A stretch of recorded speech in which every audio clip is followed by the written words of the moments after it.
Bonjour à tous et bienvenue dans ce tutoriel LG2E concernant le module comptabilité client et plus particulièrement les factures automatiques. La facturation automatique dans LG2E répond à plusieurs critères qui sont principalement renseignés dans la fiche contrat de l'appareil. Donc, dans un premier temps, allons voir cette fiche contrat, comment elle se compose et quel est le lien ensuite avec la facturation automatique.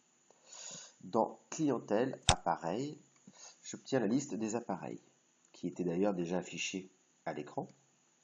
Cette liste d'appareils peut être filtrée pour avoir les appareils d'un secteur particulier ou un type d'appareil particulier. C'est aussi avoir les contrats actifs ou inactifs et si l'appareil est dans le parc ou s'il est hors parc. En tout, par exemple, ici sur ma base de démo, j'ai 1596 appareils de renseignés sous 2 pages. Et ici, je le nombre comme habituellement de lignes que je souhaite afficher par page. Si j'en veux que 500, j'affiche 500. Voilà. Alors, sur la fiche appareil, prenons un ascenseur. Prenons par exemple l'ascenseur 1222. La fiche appareil a été décrite dans un tutoriel précédemment. Je ne vais pas m'attarder sur la fiche elle-même. Pour résumer, nous avons en haut une vision des informations générales de l'appareil, son numéro, sa TVA, son type d'appareil, le client, l'administrateur et plein d'autres choses. Et nous avons des informations plus particulières sous forme d'onglets, toutes les données techniques, les données de télésurveillance, la partie contrat qui nous intéresse, l'ensemble des devis, des commandes, des factures, clients et fournisseurs, des achats, articles, interventions de l'appareil et d'autres informations. C'est vraiment le centre de contrôle de l'appareil à partir duquel vous pouvez avoir l'ensemble des informations qui y sont liées. Dans l'onglet contrat, vous avez l'information générale du contrat et la partie facturation. Pour la facturation automatique des contrats, des redevances entre autres, vous devez absolument avoir saisi une date de début, une date de fin, qui soit comprise dans les dates de génération de la facture du système, les dates de mois. Je vous montrerai par la suite. Vous devez aussi absolument avoir un montant actuel. Voilà. Pour préciser, ces montants sont faux. Dans la base de démo, évidemment, c'est une base de test. Toutes les données qui sont à l'intérieur ne sont pas de réelles données. Mais j'ai mis un contrat, par exemple, à 1875 €, qui est déjà un très bon contrat. Voilà. Vous pouvez aussi mettre des périodes de gratuité, différentes remises. Vous avez la date de début de contrat, la de sa durée, mais aussi la date de début d'entretien. En effet, vous pouvez avoir des contrats qui débutent à une certaine période par rapport au 1er janvier, mais vous débutez l'entretien que 15 jours après ou 2 mois après. Voilà. Les dates de facturation automatique qui sont prises sont par défaut la date de début d'entretien. Attention, si vous faites au 1er janvier et que la date de début d'entretien est au 1er février, la facturation commencera à partir de la date de début d'entretien. Voilà. Le montant, date de début d'entretien, date de début de contrat, date de fin de contrat. Et période de gratuité. Une période qui est en mois. Voilà. La partie facturation, elle, nous demande est-ce que ce compte appareil doit faire partie de la facturation automatique? Donc il faut cocher oui par défaut. Est-ce que je souhaite que cette facturation soit séparée, c'est-à-dire que cet appareil pour ce client, pour la préfecture et pour l'ascenseur, ce sera sur une facture séparée et non pas groupée par client? Pas forcément. Code de regroupement de factures, même chose, si je souhaite grouper des factures entre elles, si je souhaite que l'appareil A et l'appareil C soient ensemble sur une facture et le B et le D, dans ces cas-là, je peux mettre différents codes, A, 2, 3, c'est vraiment comme vous le souhaitez. Les périodes de facturation, ici je facture de façon trimestrielle en janvier, avril, juillet et octobre. Je peux aussi très bien bouger moi-même, me dire non, en juillet, ce sera plutôt en juin, parce qu'en juillet-août, ce sont les vacances. Voilà. Je peux faire ensuite ce que je souhaite. Vous avez aussi des listes des factures d'entretien par en dessous. Voilà. Donc, absolument que la case cofacturation automatique soit cochée, qu'on ait bien un nombre de mois qui soit coché aussi.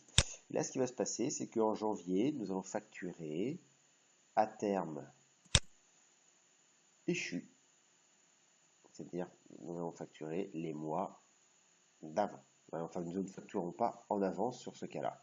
Si je vais choisir un terme échoir, c'est-à-dire que je facture en avance. Ce que je vais faire ici, car c'est le cas le plus général. À terme échoir signifie que en janvier, je vais facturer les mois de janvier, février, mars. En avril, ici, c'est le mois de avril et de mai. En juin, ça va être juin, juillet, août, septembre ici. Et octobre, novembre, décembre. Voilà. Une liste déroulante ici vous permet d'aller plus vite sur les choix sur la facturation. Mais après, encore une fois, vous pouvez changer.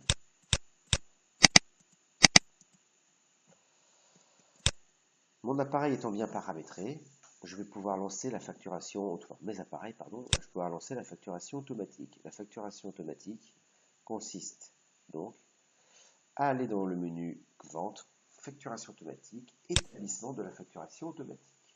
Voilà un exemple de ce qui peut être généré, ce qui a été généré déjà en juin par un test précédent. La facturation automatique comporte différents boutons d'action. Le bouton supprimer qui supprime la facture, si besoin. Le bouton éditer qui permet d'éditer la facture et de l'afficher pour pouvoir contrôler les informations à l'intérieur, voire même ce qu'elle peut donner. Le bouton d'enregistrement, c'est pour la facture. Le bouton d'exécution, c'est l'éclair qui permet de générer la facturation automatique, qui permet entre autres d'obtenir cette liste. Ensuite, vous avez le rapport d'anomalie qui vous détecte les montants trop faibles, trop hauts, les nouveaux appareils, les délais de gratuité, tout ce qui est pour le logiciel LG2E anormal. Le grand livre pour cette facture automatique, avec globalement le montant global de la facturation, et aussi par client, par administrateur, qui vous permettent de savoir globalement si la facturation automatique reste dans le montant qui vous est classique. Et l'envoi en compta, encore une fois, qui permet d'envoyer les factures temporaires en factures validées qui ne seront plus modifiables à l'avenir. Ça, c'est pour imprimer la facture sélectionnée. Voilà la 21 949. Alors, soit j'imprime celle qui a été sélectionnée, là, soit je imprime toutes les factures qui sont sélectionnées, ici aucune, soit j'imprime toutes les factures. Et je peux trier par administrateur ou par numéro de facture lors de l'envoi à l'imprimante. Le petit cadenas et permet de clore le mois de facturation. En effet, voici la procédure pour la facturation automatique. Vous avancez de mois en mois, le mois de janvier, le mois de février, le mois d'avril, vous générez les factures, vous les envoyez en compta et vous fermez le mois et vous passez au mois suivant. Voilà. Il peut arriver que certains mois des factures, il n'y en a aucune, zéro facture, c'est pas grave, vous fermez, vous clôturez le mois, vous avancez au mois prochain. Voilà la procédure. Imaginons que moi je suis au mois de juin, je vais lancer la facturation automatique. Par défaut, c'est vrai que je n'aurai aucune facture, je serai plus dans cet état-là. Je passe sur juillet. Là. Voilà. Et bien je lance la facture, c'est parti, je clique sur le bouton de facturation automatique. Ici, il a détecté qu'il avait déjà eu un test fait. Il me demande de supprimer les factures. Et bien oui, il n'y a pas de souci, on les supprime, on relance. Voilà. Il lance la production des factures qu'il a détectées, qui sont à créer sur le mois de juin. Voilà. Donc évidemment, sur les mois qui correspondent au trimestre, il y a beaucoup plus de factures à générer que sur d'autres mois où il y a plus de cas particuliers. Une fois que la génération va se passer, il va afficher la liste des factures qu'il aura créées. Voilà la liste. Je peux ensuite regarder certaines factures dont j'ai l'habitude, contrôler les montants de ce qu'il y a. J'ai aussi le rapport d'anomalie. Donc, première étape, j'exécute le calcul automatique. Deuxième étape, j'affiche le rapport d'anomalie qui, ici, m'avertit qu'il y a des contrats périmés. Donc, il faut peut-être vérifier les montants. Il m'avertit que j'ai un nouvel appareil. Donc, c'est la première fois qu'on génère la facture. Il faut quand même peut-être contrôler.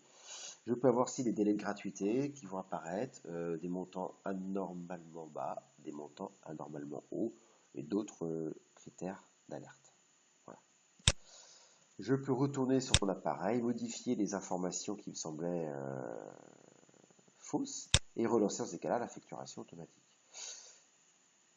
Si ça me semble bon, je passe à l'étape numéro 3 qui est la synthèse. Donc là, je clique sur la synthèse et j'affiche voilà, un résultat en me disant ben voilà, pour ce client-là, voici le grand livre des factures d'entretien qui sont générées pour la date ici du mois de juin, donc du 30 juin.